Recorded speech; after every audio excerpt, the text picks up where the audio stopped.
Something no one really tells you about when you get married is how your family structure changes.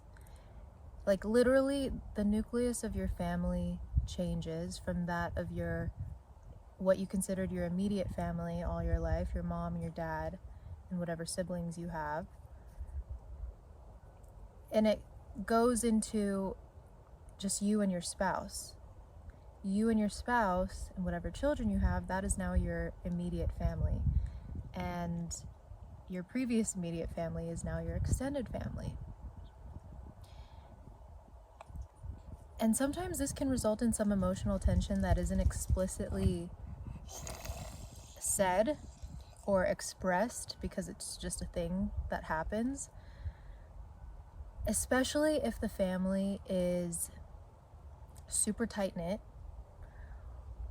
and even more so if it's a big family that's super tight-knit, because usually in those scenarios you have a dominant matriarch or patriarch who is setting the tone for the entire family's culture. And when one of the family members, usually the child, grows up and gets married and gets a spouse of their own, it can be difficult and cause some emotional tension if they try to go off and do their own thing. And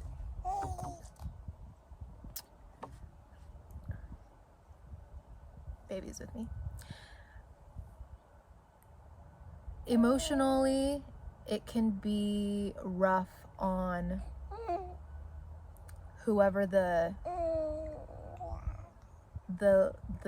authority, like the energetic authority is of the family,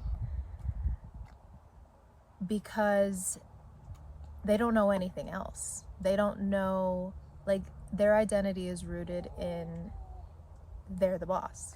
They're subconsciously or consciously, whatever it may be, they are the ones who have the control. And so when you try and go and rock the boat, not that you try, but this is naturally what happens in a marriage. If you love and respect this person, which we all likely do, it's difficult to break away and do your own thing, because it might create some dissonance and some clashing, and a lot of us aren't equipped to deal with that, especially after years and years and years of it being one way for so long. And I'll give you an example. There is one such individual in our family, my extended family now that I'm married, who did set the cultural tone of our family. So much so that this person's voice, I realized later on in my adulthood, was actually the voice of criticism inside of my head. Their way of communicating their preferences and how they wanted things to be within the family, or how they expected other people to act, was one that was very aggressive and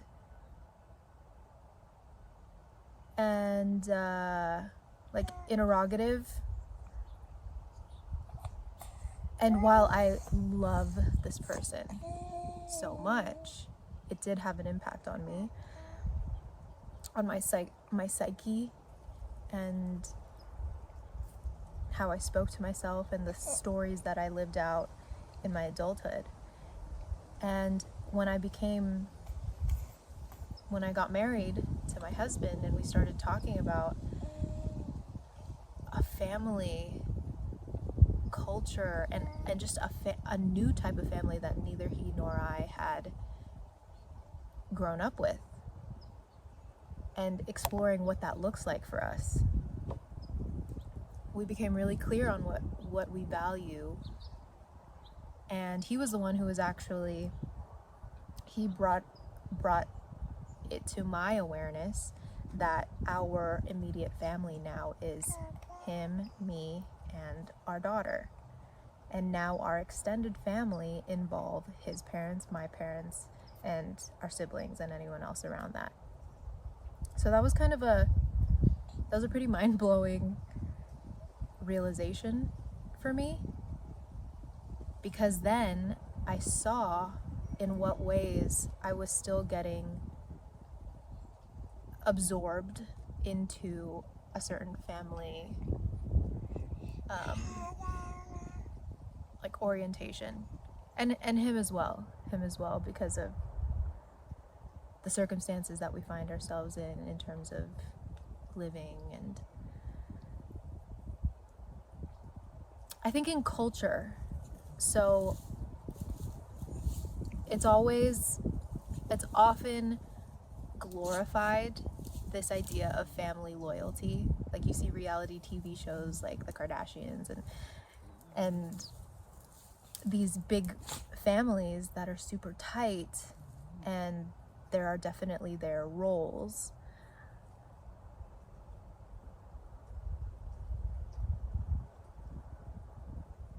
And I heard a pastor speaking about this once on the internet somewhere. But basically he explained it this way, that a lot of times you'll find families who you'll have a domineering matriarch. For whatever reason, the matriarch is the one who controls the family culture because she happens to have the more masculine energy, and then her husband has the more docile feminine energy. So she kind of runs the show. And if she isn't in the practice of self-mastery, then everyone else becomes collateral damage to her ignorance or unawareness. And if she has a way of commanding control that is set in a small self or an egoic basis, hold on baby, then it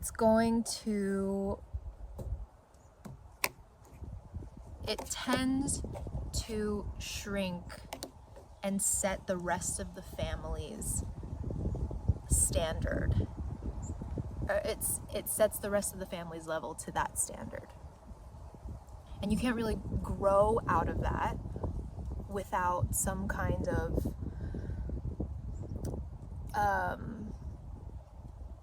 like, what's the word I'm looking for? But some kind of tussle, like some kind of resistance or big blowout or argument.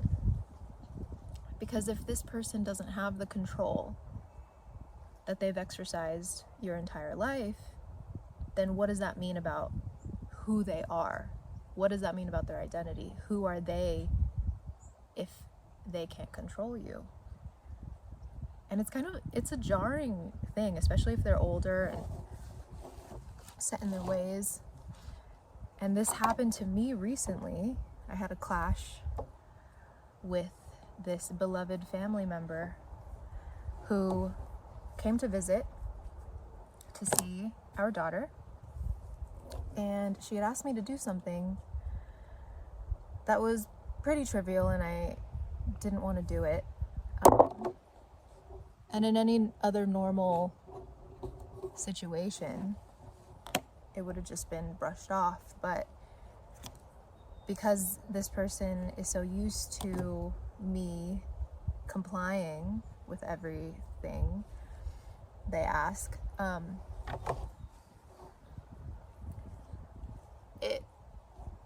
to them it was an attack. An attack on them, that if I didn't do this thing, it meant that I didn't respect or love them, and if I didn't do it, they threatened to never come visit us again. And this is, of course, something that I don't want. I want my family to be close, and that includes extended family. I want our house, we both, my husband and I, want our house to be the house where everyone comes and stays for the holidays, and that's our dream. So for this person to say they won't visit us because of this one thing that I politely said I didn't want to do, thankfully now God has gotten me to a place where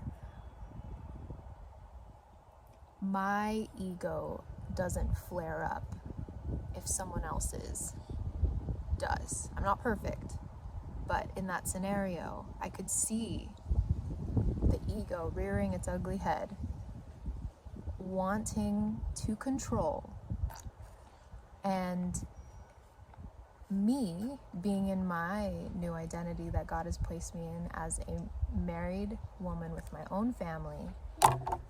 I saw that she was trying to access this. Oh, I just revealed it's a woman. She was trying to access this wounded child in me that wanted love and would do anything for their approval and their love. But I was able to step back and see that this was an action that I could no longer follow through on, because that would not be aligned with the truth and what God has shown me. It wouldn't be aligned to love, it would be aligned to fear and to compliance to the ego. And boy, this was a big drama that ensued after this.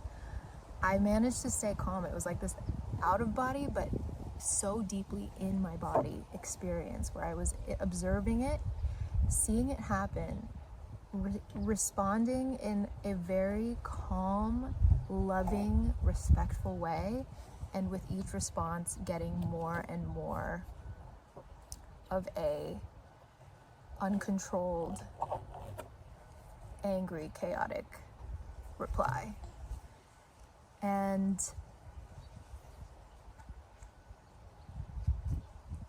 that will happen. That tends to happen in familial relationships where you challenge the status quo against the entity who is quote unquote in charge.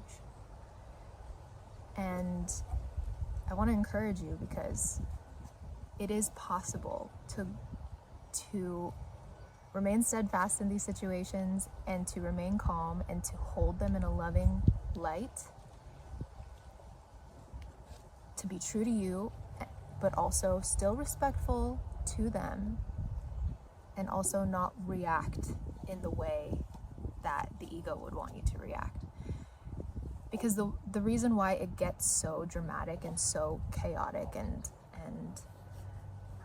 hurtful at times is because they, or their ego, because it's really not them, it's not their true self, they will do anything to gain control again. They want to gain your energy, get it back in their grips.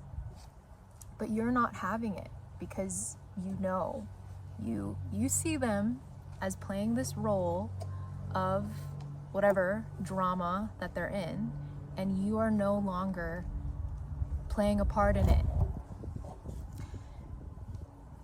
And so when I walked away from this situation, like literally walked away and took a drive somewhere and just went to God and prayed to Him and prayed for this person and acknowledged that they are so in His hands, and so am I, and so is my family. And what He showed me was, He showed me a few things actually. He gave me a ton of revelations, but the one I'll share here for this video is He reminded me that I'm a grown woman. So you are a grown woman if you're going through something like this and dealing with the tensions of something like this. Yeah, amen. He said, you are a grown woman. Thank you. I am. You make decisions for yourself. Your family is your husband and your daughter and you. And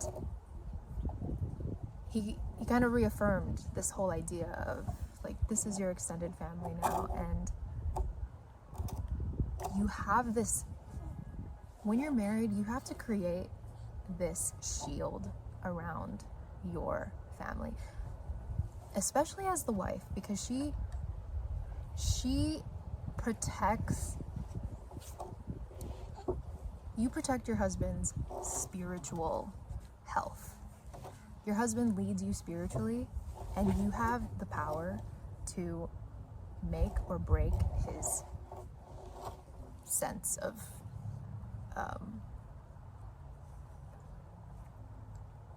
power, like sense of self, like higher self in a lot of ways. So, oh, headband is on here. Hello. Hello there. So he showed me that you're good. You're good. Like, you are a grown woman, and this person is also a grown individual. So there's no need to tap dance and to try and cater to this person's small self because you're worried about what they might think of you, if they'll perceive you doing this as a rejection of them, as a betrayal, what the implications might be for your relationship in the future. No. As long as you are aligned to love and you see them and are holding them in love, and you act not out of fear, but out of love, then whatever comes will be in love. Even if you might perceive it as, oh, this relationship is ending, and that is quote unquote bad. In the end, it's still of love because you made the decision in love, and you may not be able to see it right now, but it will reveal itself in time. And so all of this is going on in my head as I'm driving, and I feel an immense peace wash over me. And of course, if this person never comes to visit us ever again, I came to peace that that is their choice. It's not what I would like for me and our relationship. It's not what I would like for my daughter, but it's their choice.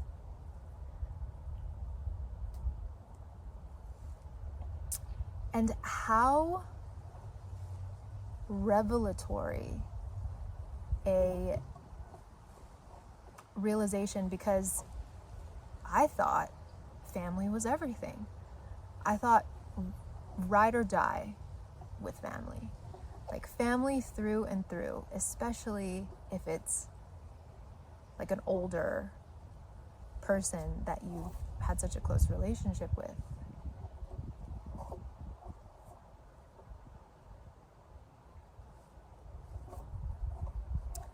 I think for me,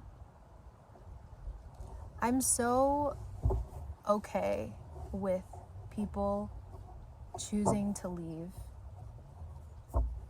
my life if that's what they choose.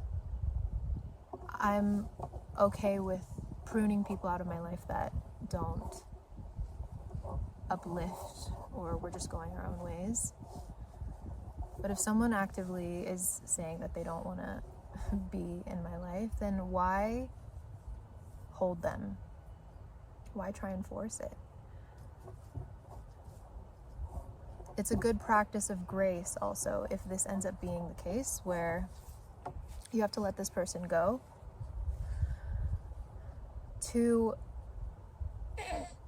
kind of leave the door open for a future relationship, if that's what is meant to happen. Never hold a grudge for something someone did because it's already in the past, and just always hold everyone in love.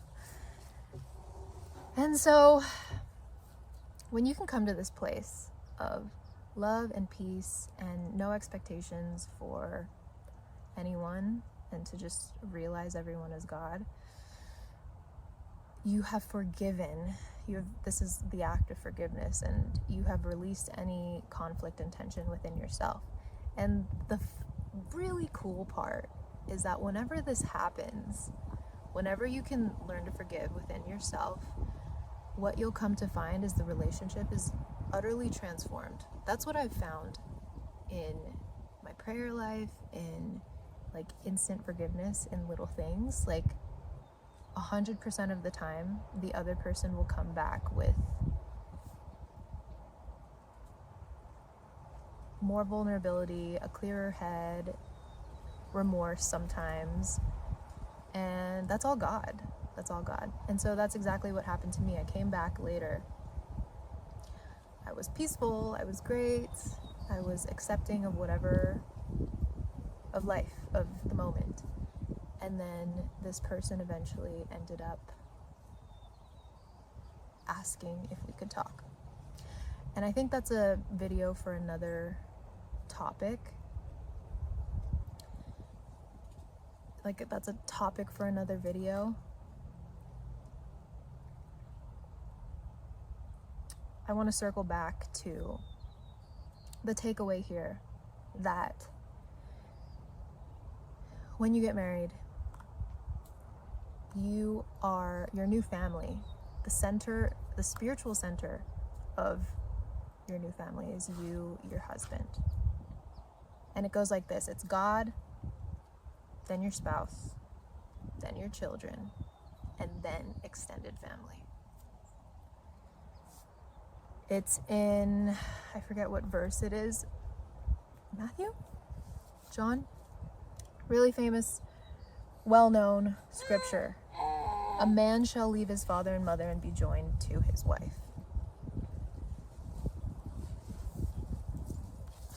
So it's really not about, what, baby? You hungry? Oh, okay. Breastfeeding break. Okay. Let me move this up for privacy for my girl. Here. No?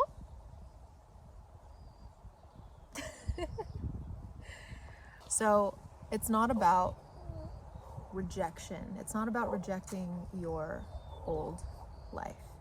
It's about aligning to this new covenant in love that you have with your spouse. And that is so beautiful and enriching and very conducive for everything that we talk about on this channel, which is about building an intentional family culture. How relieving is it to know that you can start anew in your marriage, in your family, and especially every day. You have the opportunity in every moment to start anew. It does take some courage. Most of the time, 100% of the time, it takes courage, because you have to be willing to contend with the old patterns, old cycles that don't serve, old relationships. And I mean, let's face it, it's like we don't want to deal with all of the consequences that come from confrontation. But that's why it is a practice. It is a practice, and your family will be better because of it. Your children will see how you stand up for yourself, and also how you protect your family.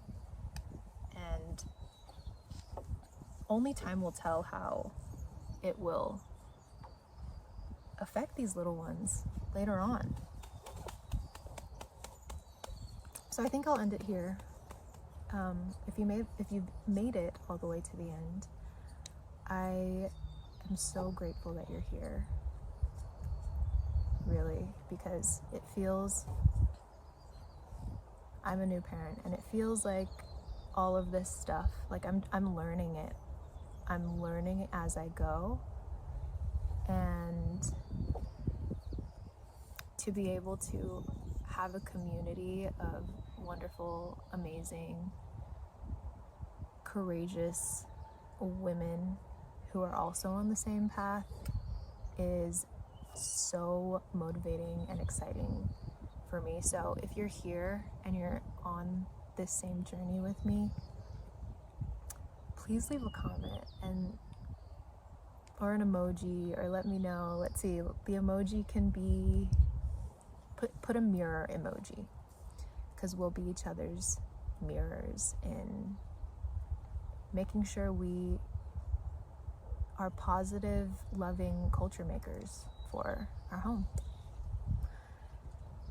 And until next time, be well today.